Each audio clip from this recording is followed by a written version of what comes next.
Hey friends, it's Kristen here, coming to you a little bit early with my dinner prep, but that's because I've got a really busy day ahead of me and I wanted to get dinner started early. And I'm going to be cooking in my Rock Crok and my slow cooker stand. So kind of doing a crock pot meal where it's going to cook low and slow all day long. And then when my busy day is over, I get to come home to a delicious meal all ready to go. So I am making a pot roast. So I've got beef roast in my Rock Crok. This is the Rock Crok Dutch oven.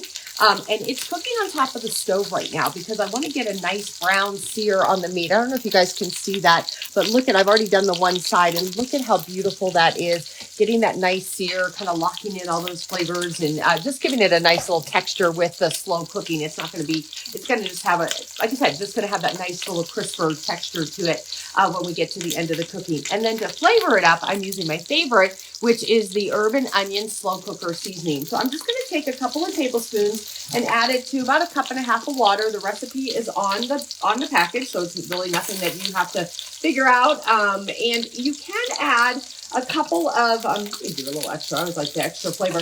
You can go ahead and add vegetables to this, add your potatoes, add your carrots, celery, whatever you'd like. And go ahead and let it cook all day with the roast if you'd like, and it really flavors up nicely with this herb and onion seasoning.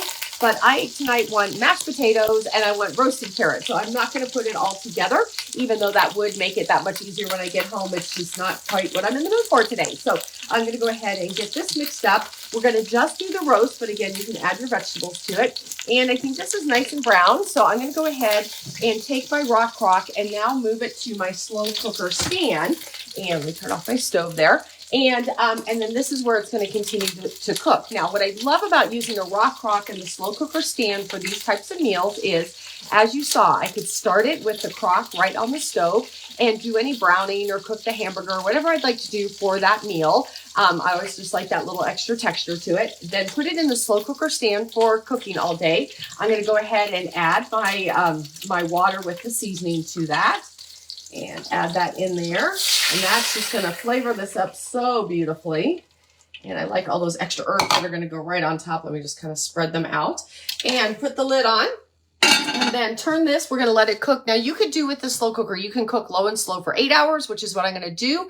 If you don't get to it first thing in the morning, but maybe at lunchtime, you can cook on a higher speed, do high for 4 hours or low for 8 hours. So I'm going to do low for the 8 hours. Oops. And let me go ahead and get this going here. 8 hours and push and hold. And that's going to go ahead and get that started. Then what I like to do at the end of the day, because it is in this Rock Crok that can go on top of the stove, is at the end of the day, I'm going to take the roast out, let that rest. You always want to let your roasts rest so that the juices, don't just run all out of the place. They're going to kind of absorb back into the roast. And I'm going to take all those yummy juices that are in there and all that good flavor, put it back on the stove, add a little bit of flour, make like a roux with that, and thicken that up for my gravy. So it's nice that I have that flexibility to cook low and slow, but then also have the stovetop all right in the same pan without having to dump the juices into another pan and make more dishes and all that type of stuff. So quick, easy meal, short little demo for you guys. Just wanted to show you the flexibility of the Rock Crok with using it with the stand. And of course, my favorite seasoning is the herb and onion. As I had said, I'm using this with beef tonight, but this is really good. You can do it on chicken. You can do it on pork as well. So just a lot of flexibility and a lot of flavor with this. So hope you like the quick little demo. If you have any questions or comments, just go ahead and pop those questions in the comments below and I'd be happy to get back to you. Happy cooking.